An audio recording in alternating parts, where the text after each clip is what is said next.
Hermano, bienvenidos, buenas noches, hermanos. Una vez más, con el gozo, la bendición de poder contar con la gracia del Señor, de permitirnos estar aquí para estudiar su palabra y saber también que los muchos hermanos están enlazándose en este momento por Facebook. Bienvenidos, hermanos, y es una gran bendición que estemos juntos tanto aquí como allá, donde estés, en tu casa, recibiendo la palabra de Dios y estudiando nuestra confesión de fe, que es sumamente importante. Son tiempos importantes para la congregación y creo que este estudio de la confesión de fe, por medio de este estudio, el Señor va a perfeccionar su obra en esta congregación. Les pido que oremos, y hay una serie de peticiones de hermanos que están pidiendo oración, que también te pido que me acompañes en oración y poner en las manos del Señor, entendiendo que Él es soberano, pero cuando decimos en nuestro corazón poner en sus manos es confiar en Él. Él es dejar la preocupación, los afanes, ese egoísmo tan grande que tenemos como seres humanos de creer que tenemos el control de todas las cosas, o queremos tener el control de todas las cosas, o pretendemos tener el control de todas las cosas. Cuando nosotros dejamos las cosas en las manos del Señor, sabemos que Él, en su infinita misericordia y bondad, es mucho más sabio, poderoso para poder hacer su perfecta voluntad que nosotros. Entonces vamos a orar, hermanos, vamos a pedirle al Señor. Amado Señor, te damos gracias por este tiempo. Gracias, Señor, porque podemos estar aquí. Gracias porque a través de tu Espíritu, Señor, nos congregas. Gracias, Señor, por este tiempo, Señor, donde nos permites estar como iglesia en lo colectivo para adorarte, para bendecirte, para exaltarte, para escuchar tu palabra, Señor, para escuchar la instrucción que tienes para esta iglesia, pero también, Señor, para interceder por nuestras necesidades, sabiendo, Señor, que tú escuchas, Padre, que tú suples la necesidad, Señor, de los tuyos, de tu iglesia. Señor, te damos gracias por eso, por tu fidelidad. Y entendiendo, Señor, que tú tienes el conocimiento de todas las cosas y que tú estás permitiendo todo esto, Señor, para tu propia gloria, queremos pedirte, Señor, en oración, humillando nuestro corazón, Señor, por todas estas peticiones, Señor, que hemos estado pidiendo, pero, Señor, nosotros continuamos orando hasta ver la respuesta de ese Dios único y extraordinario que escucha nuestro corazón, nuestra plegaria, nuestra oración, Señor. Por eso oramos, Señor, por la salvación y salud de Alejandro Villa Muciño, Señor. Padre, te pedimos por él. Tiene una situación de salud, pero principalmente, Señor, queremos pedir por su salvación, por su vida eterna. ¿De qué sirve la salud, Señor, si no hay salvación? ¿De qué sirve, Señor, poder estar, Señor, con salud en esta tierra si no tenemos una relación, Señor, personal con nuestro Señor Jesucristo? Por eso te pedimos, Cristo, que tú extiendas tu gracia, tu misericordia y pongas convicción de pecados en la vida de Alejandro Villa Muciño, para que él pueda entender, Señor, que separado de ti absolutamente nada puede hacer, Señor, que necesita, Señor, tu salvación, la vida eterna que solamente tú puedes dar. Ponle convicción de pecado, Señor, y que vaya a ti en arrepentimiento y fe, confesando su pecado y entendiendo, Señor, en su corazón, comprendiendo profundamente que tú eres el único que lo puede salvar, Señor. Te damos gracias, Señor, porque tú escuchas nuestra oración y pedimos por la salvación de este varón, Señor, y su salud. También pedimos, Señor, por nuestra amada hermana Silvia Neri. Oramos por su salud, Señor. Te damos gracias por todo lo que has hecho en ella, en su familia, Señor, en su matrimonio. Gracias por la vida de nuestro amado hermano Toño, Señor. Pero también queremos pedir por su salud, Señor, la salud de Silvia. Ella padece, Señor, de su presión arterial. Señor, se le sube constantemente. Entonces pedimos, Señor, que tú, Señor, le ayudes. Pero sobre todo, Señor, que sigas perfeccionando su vida espiritual para tu gloria y para tu honra, Señor. Te pedimos, Señor, por la vida de Raúl Seferino Gómez Cruz, Señor. Está hospitalizado por una hemorragia, Señor. Oramos por él, oramos por su salvación principalmente. Oramos por Araceli Zárate Reyes, Señor, por Juan Jorge Plata. Señor, te pedimos por salvación de ellos, Padre. extiende tu gracia, tu misericordia, aún la puerta de salvación está abierta y confiamos, Señor, que tú estás llamando a los tuyos. Señor, que la puerta, Señor, no se ha cerrado, sino que tú estás llamando a arrepentimiento, Señor, a fe, a muchísimos, Señor, en estos tiempos, porque, Señor, tú vienes pronto, Señor. Te damos gracias, Señor, por la recuperación de la hermana Janet, Señor, gracias porque ella está bien, Señor, está en casa. Te pedimos que ella continúe con esta recuperación en su hogar, Señor, oramos por ella, hazla sentir que es bien amada, Señor, por ti, principalmente y por nosotros, Señor. Te pedimos por la recuperación del hermano Gerardo, gracias por esa operación. Te pedimos que tú lo perfiles, Señor, y le ayudes para esos siguientes pasos, Señor, esa quimioterapia que va a tener que experimentar, Señor, para, si tú lo quieres, Señor, alcanzar su sanidad, su salud, Señor. Padre, extiende tu mano preciosa, pero principalmente te damos gracias por su salvación. Así también, Señor, te damos gracias por la vida de Edgar y de Betty. Seguimos orando por ellos para que fortalezcas, Padre, su fe, su confianza, su crecimiento en ti, Señor. Gracias, Señor, por todo lo que estás haciendo. Te pedimos por la salvación y sanidad de Oscar Arteaga, Señor.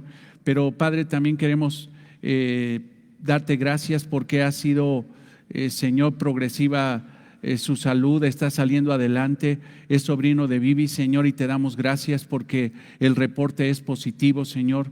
Te damos gracias por esa misericordia y gracia que has extendido. Pero principalmente, Señor, te pedimos por algo mucho más grande. Siempre lo haremos así, por su salvación, por vida eterna para él, Señor. Oramos, Padre, por el papá de Lupita, Señor. Te damos gracias, Señor, por la vida de él, pero también te pedimos por su salvación, por vida eterna. Señor, extiende tu mano preciosa, sálvalo, Señor. ¿De qué sirve la salud, Señor, si no hay salvación? Oramos por eso, Padre. Pero oramos, Señor, también por este tiempo, para que esta iglesia, Señor, más allá de necesidades físicas, Señor, que un día pasarán, aprendamos, Señor, en esta tierra a glorificarte, a exaltarte, Señor, a vivir conforme a tu palabra. Señor, te damos gracias por este estudio. Señor, te pedimos que forje realmente en nosotros un corazón que se prepare para esos tiempos venideros, Señor. Que podamos ser fieles, que podamos ser constantes, que podamos estar preparados, Señor, en nuestro corazón, en nuestra vida, para ese tiempo de tu regreso, Señor. Te lo pedimos todo esto en el nombre de Cristo, nuestro Señor y Salvador. Amén. Amén. Bien, hermanos, pues bienvenidos. Miren, me concentro en oración y abro los ojos y se multiplican. Gloria a Dios, gloria a Dios. Bien, hermanos, pues hemos estado hablando de escatología, escatología personal, y eso se refiere a los tiempos futuros. Escatología habla de los tiempos futuros, de lo que viene. Y hemos estado hablando de los tiempos futuros que Dios prepara para las personas, el destino de sus almas según su posición delante de Cristo. Si son salvos, sabemos que estaremos en Cristo, estaremos en el cielo, estaremos en esa nueva creación, en esa nueva Jerusalén. Es algo que hemos estado hablando. Pero los que no son salvos, los que no se arrepienten, los que no se humillan delante de Cristo, los que creyeron que eran salvos, pero realmente no lo fueron nunca, porque nunca consagraron su vida a Cristo, no tuvieron una vida de obediencia a Él, pues el destino de ellos va a ser el infierno, la separación eterna, va a ser el tormento eterno. De eso habla la escatología personal, pero hoy vamos a empezar a hablar de escatología, le llaman cósmica. Hace rato mis hijos, mi esposa me dice, se oye re raro eso de escatología cósmica, se oye como místico, ¿no? Pero realmente es así como lo definen muchos teólogos, incluso John MacArthur en su libro de teología sistemática, así define esa parte de la escatología cósmica o profética. Y esta escatología, esta expresión de la escatología, habla de mucho más amplio, de una forma más amplia. No habla solamente de personas, sino habla de la creación. O sea, ¿qué va a pasar en los tiempos futuros en esta cuestión del arrebatamiento, por ejemplo, que es algo muy importante para la iglesia? El tiempo de la tribulación y la gran tribulación. Eso es algo que tenemos que entender. La segunda venida de nuestro Señor Jesucristo, porque a través de la Biblia son mucho más citadas, o es mucho más citado el evento de la segunda venida de Cristo que de la primera venida de Cristo. O sea, se habla más de la Biblia y en el Nuevo Testamento se habla mucho más de la segunda venida de Cristo que de la primera venida de Cristo. Entonces eso es sumamente importante en esta carretera de la fe que estamos avanzando. El siguiente evento es esa venida de nuestro Señor, pero tenemos que saber escatológicamente cuál es el orden de los eventos. Eso es muy, muy, muy importante. Entonces hablaremos acerca de esto que es la escatología cósmica y profética. Hablaremos del milenio y el estado eterno. Entonces es bastante interesante lo que quiero transmitirles. Hace ratito platicaba con una hermana de la congregación que está en el seminario y me decía que siempre este tipo de situaciones son un poquito difíciles de entender y que ella incluso me decía, a veces me da, cuando veo esta situación de que podría ser una posición bíblica así o asá, a mí me da mucho miedo, no sé, creo que fue la expresión que ella utilizó. Pero yo le decía que no tendría que tener miedo. Mira, yo le explicaba esto. En esta cuestión de la escatología hay muchas posiciones. Como es una cuestión futura, que la Biblia está hablando de futuro y que todavía no ha pasado, podemos caer en especulación. O podemos caer no en especulación, sino en posiciones doctrinales que algunos digan, mira, yo pienso esto, ¿no? Que la iglesia va a pasar por la tribulación. Nosotros en lo personal y yo en lo personal, y es lo que te quiero demostrar en estos días, que la iglesia no va a estar en la tribulación, ni mucho menos en la gran tribulación. Pero si hay hermanos que creen que la iglesia va a pasar por la tribulación y que incluso Dios va a ocupar a la iglesia para hacer el proceso de evangelismo, el último de los tiempos, vaya, es erróneo, mas sin embargo no podemos decir que no son cristianos. Yo le decía a la hermana, tú vas a tener que tomar una posición, pero haz de cuenta que le digo que hay 3 sillas y te tienes que sentar en una. No puedes estar sentada en las 3, tú tienes que tomar una posición. Esta iglesia va a tomar una posición, tiene una posición, estamos ya sentados en la silla. Pero antes de sentarnos en esa silla tenemos que entender perfectamente por qué. Porque un día nos van a preguntar, ¿por qué te sentaste ahí? ¿Por qué crees que la iglesia no va a pasar el rapto? ¿Por qué tú eres premilenialista? ¿Por qué? Ok, yo me senté ahí, nos sentamos en ese lugar, en esa posición escatológica, pero nos sentamos con la convicción de que nos vamos a sentar en esa silla, sabemos por qué tenemos esa posición y cuando vengan a preguntarnos, porque algo que debes de tener mucho cuidado es que hay hermanos que se ponen muy violentos cuando hablan de escatología, muy violentos. Y déjame decirte que el hablar de escatología, incluso hablar de nuestra fe cristiana, es apologética, es defensa de la fe, no ataque. La iglesia no está para atacar, la iglesia está para defender. Y nosotros tenemos que defender una posición. Y un día te van a preguntar, bueno, en los tiempos futuros, ¿tú qué crees? Y yo espero que a través de estas enseñanzas podamos entender esta situación. Yo le decía a la hermana que no se preocupe, que siga estudiando, que profundice en la palabra de Dios y que llegue el momento de decir, me tengo que sentar en esa silla, ¿no? Y cuando me siente, si alguien me pregunta, ¿por qué te sentaste en esa silla? ¿Por qué tienes esa posición doctrinal? Tú tengas los fundamentos para decir por esto, por esto, por esto. Y creo fielmente, hermanos, que esta posición es la que realmente refleja la palabra de Dios. No hay especulación, no hay imaginación.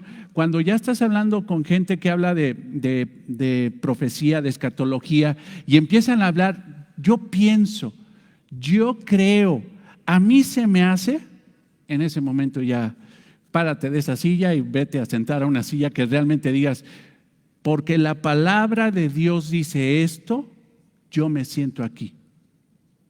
Ahora, quiero decirte una cosa. Probablemente algunos aspectos no seamos tan ciertos, porque aún la palabra de Dios no llega a esa, no porque la palabra de Dios no sea exacta, sino no lo revela. podemos en algún punto especular, pero creemos fielmente que una interpretación literal, gramatical, histórica de la palabra de Dios nos va a llevar a una posición que es sólida, es sólida. Y en esa cuestión de la escatología cósmica o profética está el rapto de la iglesia. Vea primero a los Tesalonicenses 4:16. O sea, la palabra de Dios dice que vamos a ser raptados, que la iglesia va a ser raptada, que va a ser llevada por Cristo. No quiero ahorita abundar en eso porque vamos a tener una clase específica acerca del rapto. Incluso quiero decirte que lo que vamos a estudiar hoy y el domingo, y si nos da tiempo y si acabamos, vaya, es el fundamento para poder entender todas las demás doctrinas y posiciones y confesiones de la palabra de Dios acerca del futuro. Pero si no entendemos las 70 semanas de Daniel, no vamos a entender el rapto. Es sumamente importante que nosotros entendamos eso. Primera a los Tesalonicenses 4:16. Si me acompañas. Porque el Señor mismo con voz de mando, con voz de arcángel y con trompeta de Dios, descenderá del cielo y los muertos en Cristo resucitarán. ¿Qué dice ahí? Primero, ahí está hablando acerca de algo muy importante que le va a pasar a la iglesia. Los tesalonicenses tenían dudas acerca de qué iba a pasar con aquellos que murieron en Cristo.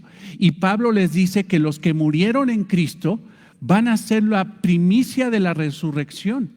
Ellos van a ser primero y después los que en ese momento estén vivos se van a encontrar con el Señor Jesucristo en el cielo. Para entender esto, hermanos, porque lo vamos a entender, ahorita no voy a profundizar en eso, pero para entender la posición y para entender de qué está hablando Pablo en este pasaje de la Biblia, es sumamente necesario que la iglesia entienda las 70 semanas de Daniel. Las 70 semanas de Daniel. La profecía de las 70 semanas de Daniel. No podemos entender bien la palabra de Dios en cuestión de escatología si no entendemos Daniel 9. Apúntalo, es el pasaje que vamos a estar estudiando. Y les pido a los hermanos que están llegando, bienvenidos, bienvenida hermana, bienvenido hermano, que lean en casa ese pasaje, por lo menos el pasaje anterior, Daniel 8, Daniel 9 y Daniel 10, para que podamos entender lo que está hablando el Señor acerca de escatología cósmica o profética a través de ese pasaje de las 70 semanas de Daniel. Este pasaje de las 70 semanas de Daniel es considerado por muchos teólogos como la columna vertebral de la profecía bíblica. Es probablemente en cuestión de profecía el pasaje más importante de toda la palabra de Dios. Es la columna vertebral, es el fundamento. Si se entiende bien las 70 semanas de Daniel, lo que puedas construir acerca de escatología en Mateo 24, Tesalonicenses, primera de Tesalonicenses que leímos 4:16, Apocalipsis 6 al 19, lo vas a poder construir de una forma correcta. Pero si no entiendes el fundamento de las 70 semanas de Daniel, se te va a caer la teología. Se te va a caer, se va a ir chueca. Y hay muchos que se han ido bien chuecos. En esa silla no nos vamos a sentar porque está mal fundamentada. Debemos de entender entonces perfectamente bien lo que dice la palabra de Dios en las 70 semanas de Daniel. Si lo entendemos, vamos a edificar con solidez. Si no, se nos va a caer el asunto. La profecía está basada en algo que el ángel Gabriel le profetizó, le mostró, le reveló de parte de Dios a Daniel. Pero esta revelación que tuvo Daniel fue algo que tomó nuestro Señor Jesucristo en Mateo 24, fue algo que tomó también el apóstol Juan a través de Apocalipsis, pero también lo tomó el apóstol Pablo cuando habló a los tesalonicenses y habló a los corintios, habló acerca de ese tema. Es sumamente importante que entendamos esa parte. Daniel 9:24, por favor, si me acompañas.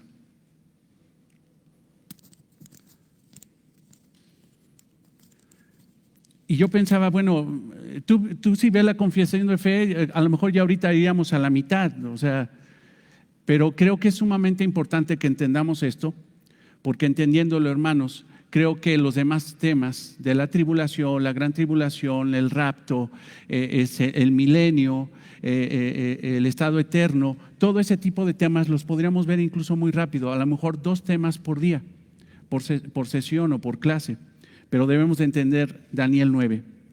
Daniel 9:24, ¿ya estás ahí? ¿Sí? Profeta Daniel.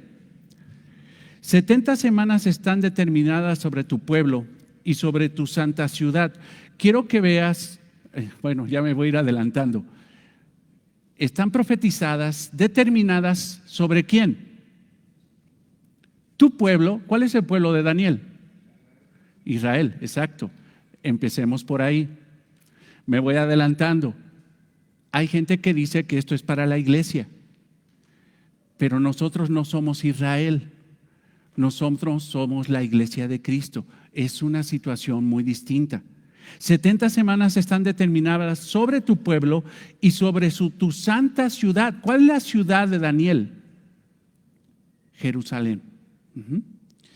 Para terminar la prevaricación y poner fin al pecado y expiar la iniquidad, para traer la justicia perdurable y sellar la visión y la profecía y ungir al santo de los santos. Sabe pues, o sea, le está hablando el ángel Gabriel a Daniel, sabe pues y entiende que desde la salida de la orden para restaurar y edificar a Jerusalén hasta el Mesías príncipe habrá 7 semanas y 72 semanas se volverá a edificar la plaza y el muro en tiempos angustiosos. Y después de las 72 semanas se quitará la vida al Mesías, mas no por sí.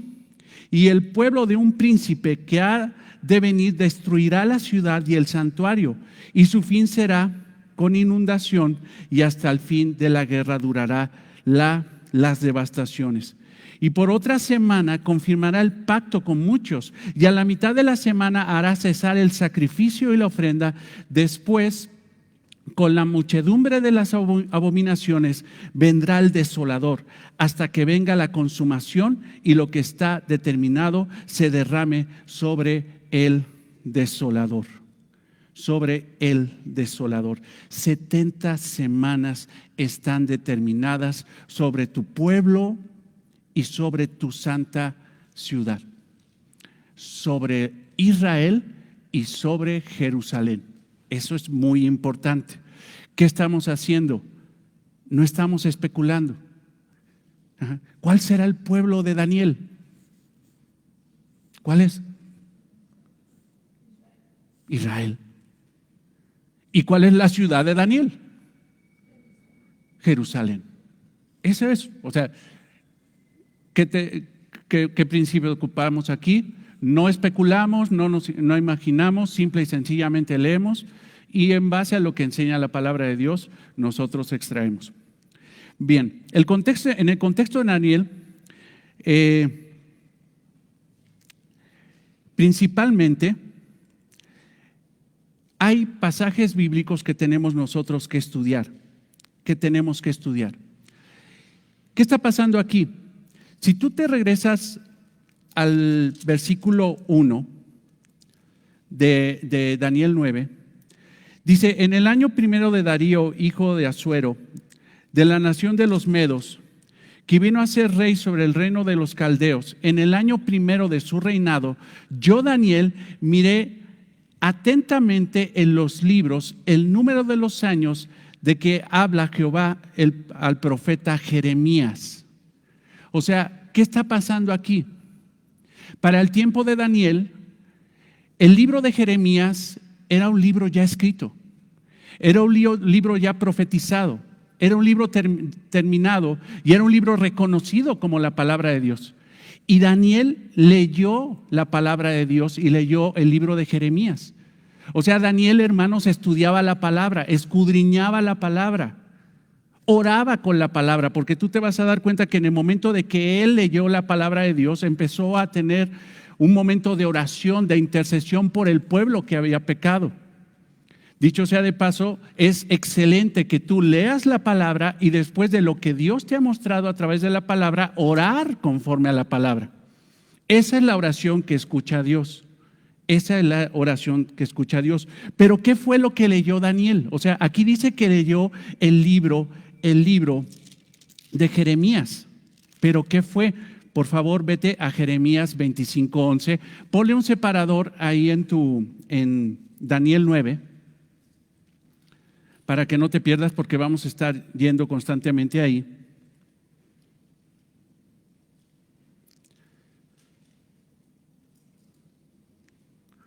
Y dice que leyó los libros, pero específicamente dice que leyó uno, Jeremías.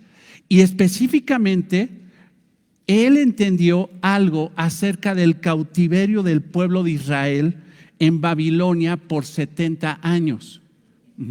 Yo no sé si sepas, te lo explico, pero el pueblo de Israel, por rebeldía en contra de Dios, Jeremías 25:11, Jeremías 25:11. El pueblo de Dios, por desobedecer a Dios, Dios lo entregó en cautiverio a Babilonia, al pueblo de Babilonia por 70 años. Dios lo había advertido. Jeremías 25:11. ¿Ya estás ahí? Y toda esta tierra será puesta en ruinas y en espanto, y servirán estas naciones al rey de Babilonia ¿por cuánto tiempo? 70 años. O sea, Dios se los advirtió. Muchas veces se lo advirtió, y se lo advirtió por medio del profeta Jeremías, y les dijo que esa tierra sería ruinas, espanto, y servirían estas naciones al rey de Babilonia por 70 años. Y cuando se han cumplido los 70 años, castigaré al rey de Babilonia y a aquella nación por su maldad, ha dicho Jehová, y a la tierra de los caldeos, o sea, castigará a Babilonia. Cuando veas caldeos es Babilonia. Dice, habrá castigo para ellos y la convertiré en desierto para siempre. Cuando Daniel estaba leyendo eso, él entendió, haciendo un cálculo, que el tiempo, hermano, de la consumación de los 70 años se estaba aproximando. O sea, dijo, esto profetizó Dios y dijo que eran 70 años de cautiverio. Él estaba en Babilonia, él era cautivo en Babilonia, y él entendió que el tiempo de la consumación de los 70 años estaba por cumplirse. Él empezó a hacer cuentas.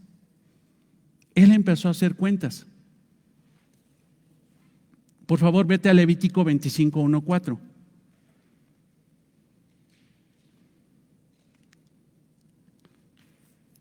¿Por qué pasó esto? ¿Por qué Dios entregó a Israel en manos del imperio babilónico? ¿Por qué? Porque dice que los entregó y iba a ser grande su ruina. Dios los estaba entregando, Dios los estaba castigando. Pero ¿qué fue lo que hicieron ellos? ¿Qué hizo Israel para que Dios se molestara tanto en contra de ellos y los disciplinara, los castigara de esa forma? Ve Levítico 25:1-4. Dios dio una orden e Israel no obedeció. Levítico 25:1-4. El año de reposo de la tierra y el año del jubileo. Así creo que empieza la expresión. Jehová habló a Moisés en el monte de Sinaí diciendo, habla a los hijos de ¿quién? De Israel. ¿Quiénes son los hijos de Israel? ¿Nosotros? No, recuerda siempre esas expresiones. Es Israel, son los judíos, son los hebreos. Nosotros no somos Israel. Esto es para los hijos de Israel. Háblale a los hijos de Israel y diles, cuando hayáis entrado en la tierra que yo os doy, la tierra guardará reposo para Jehová. Reposo. La palabra en hebreo es Shabbat. ¿Qué es Shabbat? Sábado. ¿Pero qué quiere decir sábado? Día de descanso, día de reposo. Reposo es Shabbat.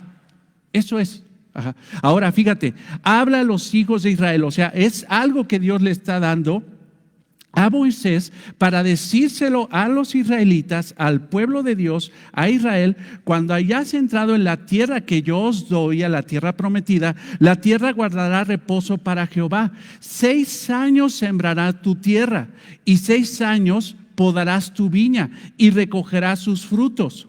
Pero, cuando haya un pero, hay que ver qué pero, ¿no? ¿Sí? O sea, hay que ver, ¿no? Pero el 7º año la tierra tendrá descanso, Shabbat, reposo para Jehová. No sembrarás tu tierra ni podarás tu viña. O sea, Dios les dijo: cuando lleguen a la tierra que yo he prometido, cuando lleguen ahí, 6 años trabajarán la tierra. Pero después de 6 años, el 7º año, no van a sembrar la tierra y la van a dejar descansar. ¿Por qué? ¿Para qué? Obviamente sabemos, hermano, o no sé, creo que, no sé si alguien me pueda corregir, pero cuando una tierra necesita descansar para que dé buen fruto, hay que dejarla descansar. Pero, hermanos, más allá de una cuestión agrícola, más allá de una cuestión de composición de la tierra, de que recupere sus minerales y todo eso, el pueblo de Dios tenía que acostumbrarse a depender de Dios. Y tenía que llegar un momento de decir: bueno, 6 años vamos a trabajar, pero este año, todo un año sabático, no vamos a trabajar, porque confiamos que Dios va a proveer en mi vida, en nuestras vidas. Era el año sabático, el 7º año, era una expresión de confianza a la providencia de Dios. Era decir: ¿sabes qué? Todo este año no voy a trabajar y el Señor me va a sustentar con su fidelidad y amor. ¿Pero qué hicieron los judíos? Trabajaron. Durante 490 años no dejaron reposar la tierra. 490 años desconfiando de Dios. Y como dice el profesor Carballosa, porque es una chulada ese maestro, dice: esos judíos, qué tremendos son, ¿verdad? ¿Cómo eran capaces de manifestarle a Dios: ¿sabes qué? No, yo tengo que trabajar, porque entonces, ¿qué? ¿Cómo? ¿Todo un año sin trabajar la tierra? No, ¿cómo crees? Tenemos que trabajar. Y se echaron 490 años los necios judíos, hebreos. Pero nosotros, los gentiles, no venimos el domingo. ¿Por qué? Porque tengo que trabajar. Porque ¿quién lleva los frijoles a la casa? Porque ¿quién sabe qué? Porque ¿quién sabe qué tanto? Y está diciendo Dios: es que tú tienes que confiar en mí. Eso hace un paralelo impresionante con lo que dijo el Señor Jesucristo en ¿cómo se llama? En el Sermón del Monte, cuando dijo que no tengas afán ni ansiedad. Mas buscad primeramente el reino de Dios y su justicia, y todas estas cosas serán ¿qué? Añadidas. O sea, tú ocúpate de las cosas de Dios y Él te va a proveer. Esa misma expresión, hermano, lo dijo el Señor aquí en Levítico 25:1. No trabajes el 7º año. Pero durante 490 años se la pasaron desobedeciendo la ley, lo que Dios dijo. Y eso fue lo que hizo que Dios tomara juicio en contra de Israel y los entregara a Babilonia. Ellos tenían que respetar el Shabbat. Ve, por ejemplo, a Daniel 9:11, regresa para seguir en ese hilo. Bueno, lo que vas llegando ahí, eran 490 años, más o menos de cuándo a cuándo. Del tiempo de Josué, desde el tiempo de Josué hasta el cautiverio en Babilonia, pasaron 490 años que el pueblo estuvo desobedeciendo a Dios. Por eso, hermano, cuando Daniel se da cuenta de ese juicio de Dios de los 70 años, de que estuvieron entregados en Babilonia, él dijo: ¿sabes qué? Señor, justo es tu juicio. No lo merecemos como pueblo. Realmente merecemos esa situación. Y vino una maldición sobre nuestra vida. ¿Por qué? Porque cuando no se obedece la palabra de Dios para el pueblo de los judíos, viene la maldición. Vean en Daniel 9:11. Por favor, síganla, si no la pescan, óiganlo otra vez por Facebook. Cualquier duda, ya saben, pregunten, pero es importante que entendamos esto.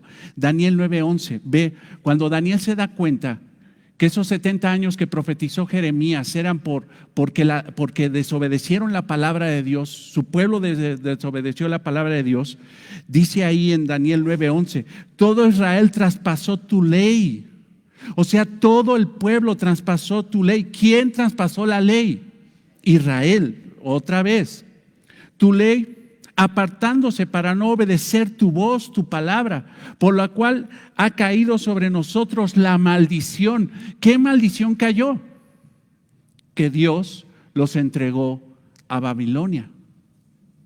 Los entregó a un pueblo pagano, uno de los peores pueblos que había en aquel entonces, por la cual cayó sobre nosotros la maldición y el juramento que está escrito en la ley de Moisés. Fíjate, ¿te das cuenta? ¿Quién lo dijo? Fue Moisés. O sea, tienen que hacer esto. Siervo de Dios porque contra él pecamos, porque contra él pecamos. Dios juzgó el pecado de Israel, su desobediencia, su idolatría también. Vete a 2 de Crónicas 36:14. Estamos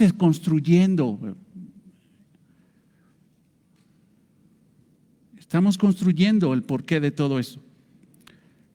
2 de Crónicas 36:14. 2 de Crónicas 36:14.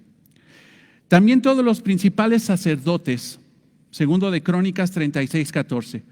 También todos los principales sacerdotes y el pueblo aumentaron la iniquidad, o sea, en ese tiempo, siguiendo todas las abominaciones de las naciones. ¿Qué son las abominaciones de las naciones?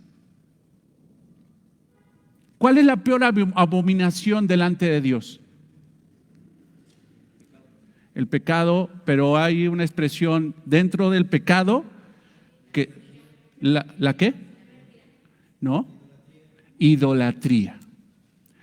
La idolatría, abominaciones de las naciones se refiere a la idolatría de las naciones. Cuando Dios dijo, ustedes tienen que tener un solo Dios, ¿qué dijo en Éxodo 20?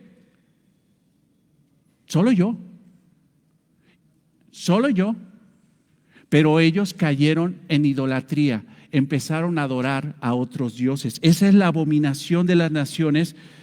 Y contaminando la casa de Jehová, la cual él había santificado en Jerusalén, versículo 15, y Jehová, el Dios de sus padres, envió constantemente palabra a ellos por medio de sus ¿qué?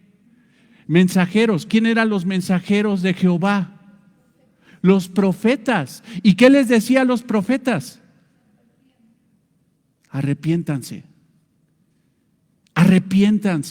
Dios mandó a Elías, a Eliseo, a Oseas, a Amós, a Habacuc, Sofonías, Isaías y incluso antes de la destrucción de Babilonia mandó a Jeremías a advertirle al pueblo que se regresaran, que volvieran a tomar el rumbo, que ya no hicieran todo eso. Pero sin embargo, ¿qué hicieron Israel con los profetas? Se burlaron de ellos, los mataron o simple y sencillamente los ignoraron. Y en el momento de hacer eso, ignoraron a Dios. Ahora, ve lo que dice ahí. Y Jehová el Padre, y Jehová el Dios de sus padres, o sea, de los patriarcas, envió constantemente. Esta expresión, hermanos, se refiere a que constantemente. Pero más allá de eso es paciencia. O sea, si alguien dice que Dios es despiadado, considera que Dios les mandó advertencia durante siglos. Durante mucho tiempo, arrepiéntanse. Y les mandaron un profeta, y les mandó otro, y les mandó otro. Tiempo. ¿Qué quiere decir? Que el Señor, hermano, tuvo mucha paciencia con ellos hasta que llegó el asunto ¿a qué? Al tope. Porque Dios, hermano, es fiel para cumplir sus promesas, pero también es fiel para cumplir sus amenazas. Y Dios les dijo, si no cambian, vendrá el juicio. Ahora sí que como dicen en mi pueblo, sobre aviso no hay engaño, sé muy bien que ya te vas. O no, creo que hay un tope. Versículo 16, mas ellos hacían escarnio de los mensajeros de Dios y menospreciaban sus palabras, que no eran palabras de ellos, sino eran palabras de Jehová, burlándose de sus profetas, hasta que subió la ira de Jehová contra su pueblo y no hubo ya, ¿qué? Remedio. Ya no hay remedio. Ya cayeron en juicio. La gracia se les acabó, ahora viene el juicio. Viene el juicio. Después de siglos de advertencia, 490 años, casi 5 siglos de advertencias, Dios los entregó a los caldeos. Versículo 17, ve eso. Por lo cual trajo contra ellos al rey de los caldeos, Babilonia, que mató a espada a sus jóvenes en la casa de su santuario, sin perdonar joven ni doncella. O sea, no hubo una situación, arrasaron con todo, ancianos ni decrépito, todo lo entregó en sus manos. ¿Quién lo entregó? ¿Quién entregó a Israel a Babilonia? Dios. Dios los entregó, pero se los advirtió. Ajá. Y quemaron la casa de Dios. O sea, fíjate lo que hicieron. Destruyeron la ciudad, ve. Y quemaron la casa de Dios, el templo, y rompieron el muro de Jerusalén. O sea, Jerusalén fue destruido por juicio. Dios se los advirtió. Y no solamente era juicio contra las personas, sino también contra la ciudad. Y consumieron a fuego todos los palacios y destruyeron todos los objetos deseables, sagrados. Versículo 20. Los que escaparon de la espada fueron llevados cautivos ¿a dónde? A Babilonia. ¿Y quién los entregó a Babilonia? Y fueron siervos de él y de sus hijos. Y entre ellos, ¿quién crees que estaba? De los primeritos, Daniel. Él fue de los primeros que llegó a Babilonia. Ajá. Dice, hasta que vino el reino de los persas, para que se cumpliese la palabra de Jehová. O sea, yo se los advertí y se va a cumplir. Si no me obedeces, va a haber una situación. ¿Por boca de quién? De Jeremías, el profeta. Ese era el libro que estaba estudiando Daniel. Ese era el libro que estaba estudiando Daniel. Hasta que la tierra hubo gozado de reposo. Ahora, ve esto. ¿Por qué Dios permitió 490 años, 70 años, hermano, de cautiverio del pueblo de Israel en Babilonia? ¿Para qué? Ahí dice, para que reposara la tierra. Dice, si ustedes no la hacen reposar, yo la voy a hacer reposar. Y si ustedes no me obedecieron, ahora cautivos, esa tierra va a descansar. Qué fuerte. O sea, porque todo el tiempo de su asolamiento reposó. O sea, todo el tiempo que estuvieron ellos cautivos, no pudieron ir a la tierra prometida, no pudieron cosechar, no pudieron sembrar y cosechar, porque simple y sencillamente estaban en Babilonia sirviendo a un pueblo pagano. Hasta que los 70 años fueron cumplidos. Ahora, escucha esto, cuando Daniel estaba leyendo Jeremías, él se dio cuenta que iba a un fin. O sea, esto va a terminar. Entonces Daniel empezó a calcular. Yo fui el primero que llegó. ¿Qué edad tengo? Ya Daniel era anciano cuando escribió Daniel 9. Ya se habían cumplido prácticamente los 70 años y él decía, esto ya está por cumplirse. 490 años, a ver quién es bueno para la matemática, saquen el teléfono. Y 490 años no dejaron reposar la tierra. Cada 7 años tenían que dejar descansar la tierra, pero Dios emitió un juicio contra Israel durante 70 años.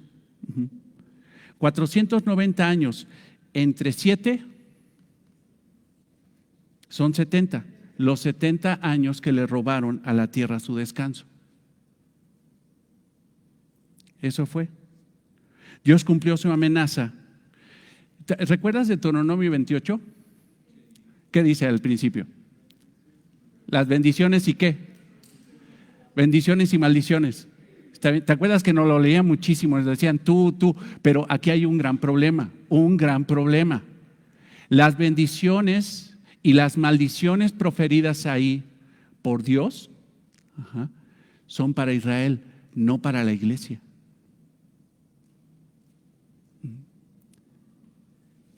Vete a Deuteronomio 28:15.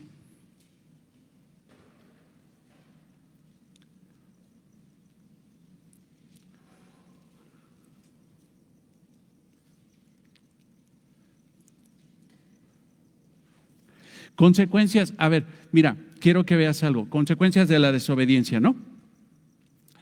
Y te bendeciré. Es más, vamos, me voy ahí a...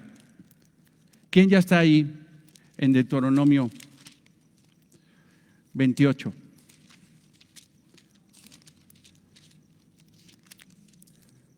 Porque hay un gran problema. ¿Qué dice al inicio, al 28:1, hermana? Espera, es que estaba Conchita levantando la mano. Sí, primero las damas y luego los caballeros. Y yo sé que gracias por tu iniciativa, mi hermano. Sí, pero, ¿sí?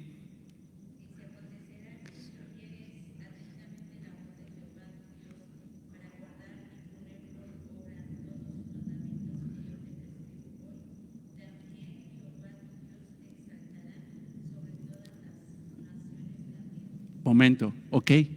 Ajá. Ahora, ¿Israel obedeció? Entonces, ¿nada de esto pasó? No les pasó. Fueron exaltados entre las naciones de la tierra, fueron cautivos de Babilonia. ¿Por qué?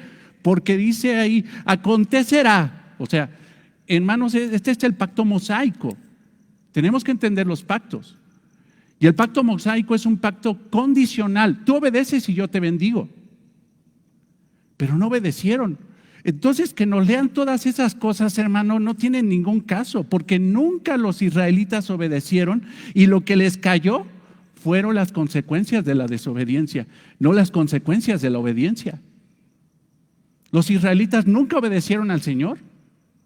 Fueron un pueblo necio, duro de servir. Sí, Lalo.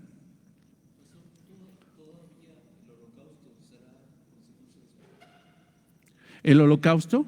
Sí, o sea, incluso lo vamos a ver en la tribulación y en la gran tribulación. Hoy Israel, hermano, está propagado por todo el mundo. Son el pueblo que más ha sufrido. Déjate de los mexicanos. No, nosotros no hemos sufrido como han sufrido los judíos. Hoy todavía está la consecuencia. Y acontecerá que si oyeres, no oyeron atentamente a la voz de Jehová. ¿Qué vinieron los profetas y le dijeron? Les advertimos, ¿y qué dijeron? Se burlaron, los menospreciaron.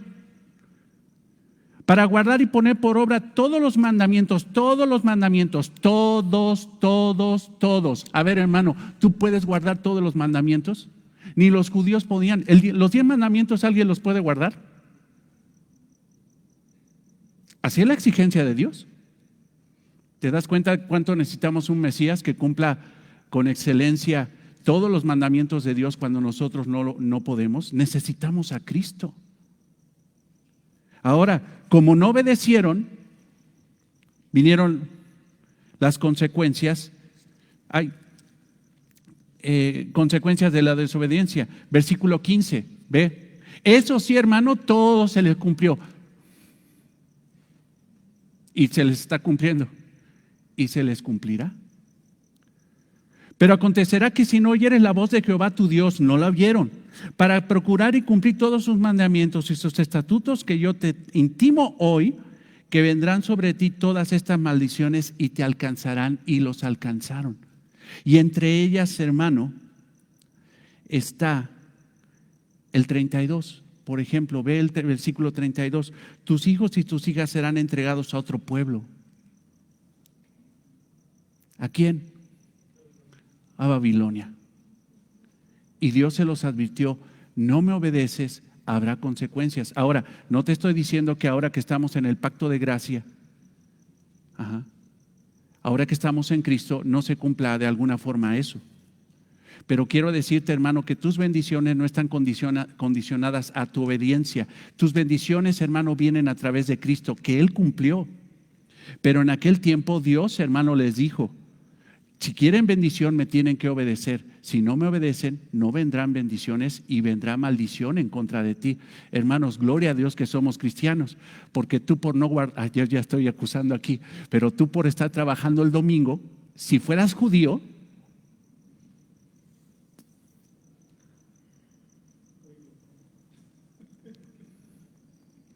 qué bueno que somos cristianos, ¿ya? Qué bueno que estamos en el nuevo pacto y no estamos en el pacto condicional mosaico. Te das cuenta que tenemos que entender, o sea, para entender la escatología, hermano, tienes que entender los pactos bíblicos. Si no entiendes los pactos bíblicos, vas a hacer un revoltijo. Tienes que entender los pactos bíblicos y espero que los podamos estudiar de una forma más profunda. Entre todas las maldiciones que Dios profirió, podemos agruparlas en 12 generales, pero la más fuerte, hermano, es el hecho de que iban a ser esparcidos y entregados a otra nación, como cautivos, como esclavos. ¿Por qué? Porque simple y sencillamente no obedecieron a Dios. Jeremías 29:10, si me acompañas. Todavía no llegamos a la explicación de las 70 semanas, pero quiero que entiendas todo el contexto de lo que estaba pasando. Quiero que por favor que leas la oración de Daniel en Daniel 9, porque esa oración, hermano, va cargada de todo eso. Va cargada de arrepentimiento por ese pueblo duro, por las consecuencias que le vino justamente de parte de Jehová. Jeremías 29:10. Porque así dijo Jehová: cuando en Babilonia se cumpla los 70 años, o sea, todas esas maldiciones habían llegado, pero Daniel sabía, por haber leído en Jeremías 29:10, él sabía que iba a ser consumado, que ya estaba pronto. Dice: entonces, Señor, ¿nos perdonarás? ¿Ya será cumplido todo eso? Ya será cumplido, porque así dijo Jehová: cuando en Babilonia se cumplan los 70 años, yo os visitaré y despertaré sobre vosotros mi buena palabra para hacerlos volver a este lugar. Y eso era lo que creía Daniel en ese momento cuando empezó a orar a Jehová, a Dios. Daniel escudriñó entonces las escrituras, el libro del profeta Jeremías, y se dio cuenta que ese periodo de cautividad estaba por finalizar. Él fue entonces uno de los primeros que fueron llevados a Babilonia. Él tenía entre 16 y 17 años cuando fue llevado a Babilonia. Él empezó a hacer cálculos y creyó que ya se había cumplido y que ya estaba por cumplirse el tiempo, porque había pasado, hermanos, de los 16 años, él prácticamente ya tenía más de 70 años. Decía: eso ya se tiene que cumplir. Lo que dijo el profeta, hizo sus cálculos y dijo: ya se tiene que cumplir. Por eso, hermanos, si te fijas en Daniel 9:1, vete ahí. Es más, después que leí, o sea, en el 1 y en el 2, en el versículo 2 de Daniel 9, describe qué pasó. O sea, leyó el libro de Jeremías y empezó a hacer cuentas y dijo: ¿sabes qué? Ya se va a cumplir el tiempo. Y como ya se va a cumplir el tiempo, en el versículo 3, volvió su rostro, o sea, empezó a orar a Dios, el Señor, buscándole en oración y ruego, en ayuno, en cilicio y en ceniza. ¿Qué quiere decir? Arrepentido. ¿Por qué? Por su pecado, por el pecado de su pueblo. Haz de cuenta que en ese momento Daniel se convirtió en un vaso que recibió todo el pecado de su pueblo. Se puso, intercedió, dijo: si ellos pecaron, yo oro como si hubiera pecado yo. O sea, recibió el pecado de su pueblo. Empezó a interceder. Pero Daniel, hermano, era un teólogo. Se había leído todo el Antiguo Testamento y sabía, hermano, que hay factores que se necesitan para que Dios te perdone. Dime uno. Arrepentimiento. Y empezó a orar arrepentido. Y empezó a orar a un Dios perdonador.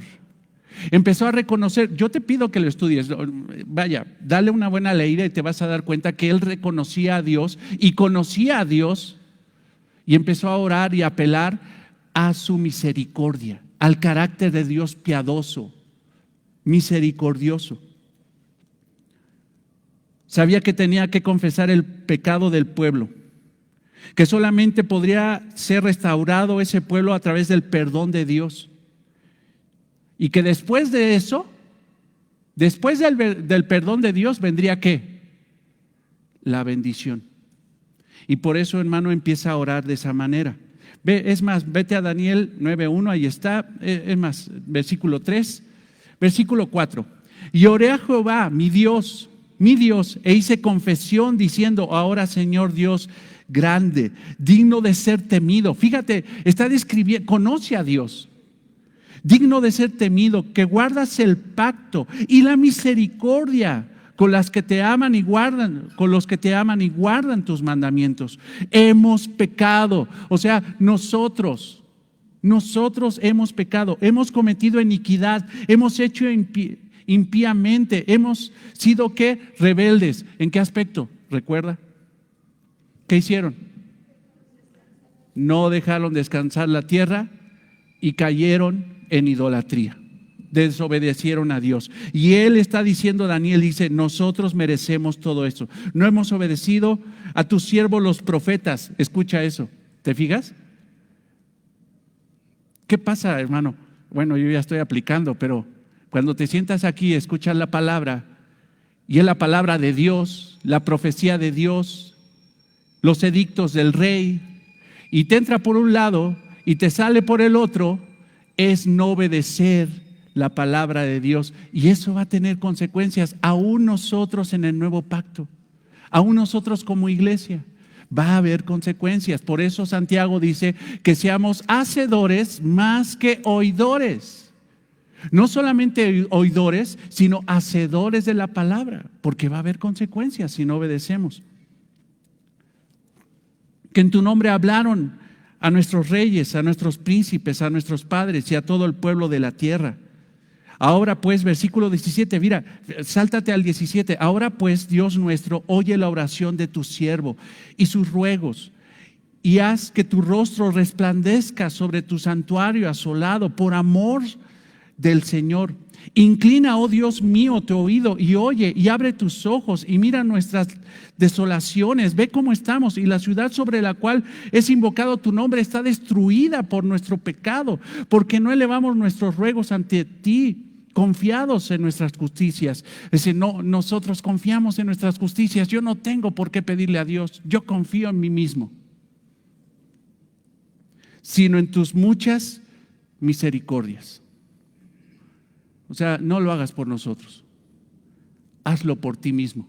Fíjate, oye Señor, oh Señor, perdona, presta oído, Señor, y hazlo, no tardes. ¿Por amor de qué? ¿Sabes por qué nos perdona Dios?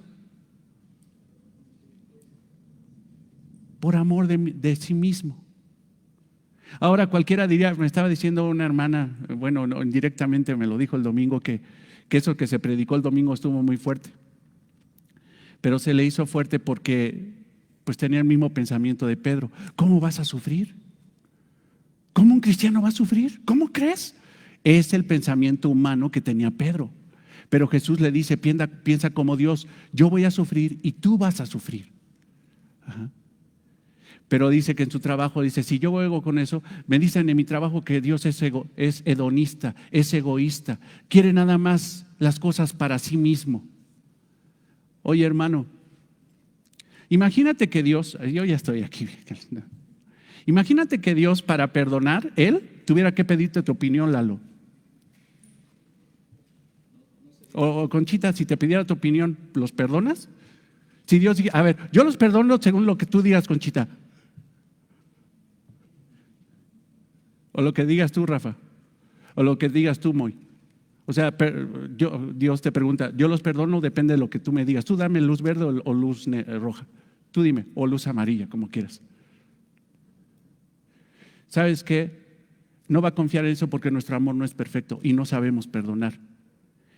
Pero el amor más perfecto que hay es el de Dios. Y por eso dice, yo los perdonaré por amor de mí mismo. Porque Dios es el ser más puro que existe. Es el ser más puro. Déjale quito existe. Es el ser más puro. Entonces, ¿a qué apela Daniel? A su perfección. Él sabía que si Dios toma eso, los perdona y llevaría sus pecados a lo más profundo del mar para olvidarse de ellos. Ahora, Dios mío, porque tu nombre es invocado sobre tu ciudad y sobre tu pueblo. Esta es la oración de Daniel cuando se da cuenta, hermanos, de que probablemente ya venía el tiempo de que ya eran cumplidos los 70 años. Él sufrió mucho y vio a su pueblo destruido y a su ciudad destruida. Dios entonces ora y envía, Daniel ora, dije Dios, no, Daniel ora, está orando, ¿y qué hace Dios? Ve ahí el texto. Manda un mensajero. Fíjate, dice que todavía ni siquiera, aún estaba hablando y orando, o sea, todavía no decía amén. ¿Cómo terminaban los judíos y cómo terminamos nosotros nuestras oraciones? ¿Qué quiere decir? O sea, todavía no decía así sea, no decía amén en el hebreo, no lo decía. Y sin embargo, en ese momento Dios dijo, ya, te voy a contestar. Aún estaba hablando y orando, dice en el 20, y confesando mi pecado. Oye, mi pecado, que no era el pecado de esos, pero dice, mi pecado. Peca mi pueblo, peco yo. Estoy intercediendo. Y el pecado de mi pueblo Israel, y derramaba mi ruego delante de Jehová mi Dios por el monte santo de mi Dios. Y aún estaba hablando en oración cuando el varón Gabriel, el ángel Gabriel, el ángel mensajero de Dios, a quien había visto en la visión al principio, volando con presteza. Ve esa expresión, volando con presteza. ¿Te acuerdas que te decía que probablemente los ángeles no tengan alas? ¿Qué simboliza el hecho de que un ángel tenga alas? Ajá. Que Dios le dice, haz y volado, así, de inmediato obedece, no titubea. Pero ve, volando con qué, con presteza. O sea, Daniel estaba orando y en ese momento Dios le dijo al ángel, desciende ahora y dile lo que ha de pasar con Israel en tiempos futuros. ¿Te das cuenta? Dice, vino a mí como a la hora del sacrificio de la tarde, esto como a las 3 de la tarde, y me hizo entender y hablar. Y habló conmigo diciendo, Daniel, ahora he salido para darte sabiduría y entendimiento de lo que estás pidiendo. Al principio de tus ruegos fue dado la orden y yo he venido para enseñártela, porque tú eres ¿qué? Muy amado. O sea, ¿por qué Dios se lo confía? Porque dice, ¿qué crees? ¿Qué crees, Daniel? Dios dice que eres muy amado por Él. Órale. Entiende pues la orden y entiende la visión. Escucha. Y a partir del versículo 24 al 27, hermano, vemos aquí la profecía más maravillosa de toda la palabra de Dios. El fundamento, hermano, más maravilloso, que si no entendemos ese fundamento, hermano, no podríamos entender Apocalipsis. La mitad de Apocalipsis lo destruimos si no entendemos esto. Pero eso lo veremos el domingo. Ahí estaba hoy.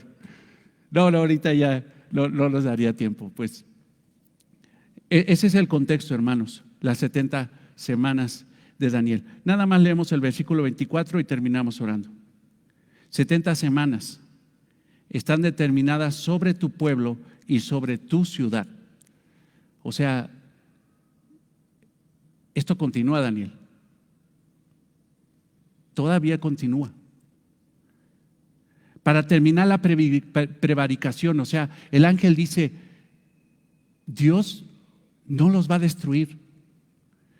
Esto que viene no es para destrucción, es para purificación ¿de qué? ¿De quiénes? De tu pueblo y de tu ciudad, para terminar la prevaricación, o sea, la rebeldía. Se va a acabar la rebeldía y poner fin al pecado. Se va a acabar el pecado de Israel y expiar la iniquidad, la obra de Jesús, del Mesías, para expiar la iniquidad de Israel, para traer la justicia perdurable. O sea, no va a ser justicia por un ratito, va a ser la justicia perdurable, y sellar la visión y la profecía. O sea, el cumplimiento de todo lo que dijo Dios lo sellará, terminará, culminado. Y ungir el santo de los santos, que en el hebreo la expresión es ungir el lugar santísimo. Eso pasará. Tenemos que entender eso. Y de ahí partimos el próximo domingo. Amén. Amado Señor, te damos gracias por tu infinita misericordia y bondad. Señor, qué hermoso y apasionante es todo esto. Pero a la vez, Señor, qué retador para nuestros corazones, para nuestro entendimiento, Señor. No podríamos entender tu palabra si no fuera por ti. Pero confiamos en tu obra, Señor, y te pedimos, Señor, que abras nuestro entendimiento, que podamos estudiar este pasaje, leerlo, Señor, de aquí al domingo varias veces para tener mayor entendimiento. Recuérdanos a través de tu Espíritu que necesitamos tener esto, Padre, porque necesitamos saber el tiempo futuro. Pero no, Señor, para especular, no para tener miedo, no para estar diciendo, Señor, como muchos dicen que el mundo se acaba en 3 días y poner fechas. No, Señor, tenemos que saber los tiempos futuros para prepararnos hoy, Señor, para preparar nuestro corazón para ti, Señor, porque tú vuelves y vuelves, Señor, pronto.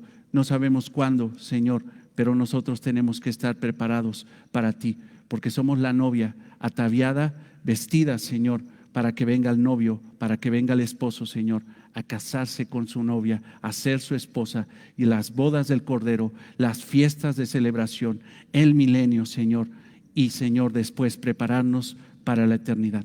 Eso, Señor, es maravilloso. En el nombre de Cristo oramos. Amén. Dios los bendiga, hermanos. Dios los guarde y nos vemos el domingo, si Dios nos lo permite. Y vamos a orar por el cafecito y el pan que, gracias a Dios, llegó. Y vamos a darle gracias a Dios. Y también orar por nuestros hermanos que yo sé que van a cenar y compartir esta oración con ustedes.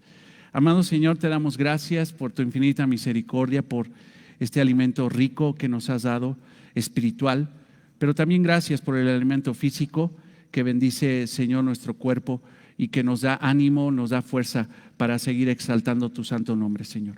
Gracias, Señor, porque reconocemos que este alimento viene de tu mano, pero también reconocemos que tú, Señor, pones en el corazón de nuestros hermanos traerlos para compartirlos, Señor, en este tiempo de comunión entre hermanos, Señor. Te damos gracias en el nombre de Cristo. Amén. Dios los bendiga, hermanos. Dios los guarde. Nos vemos el domingo.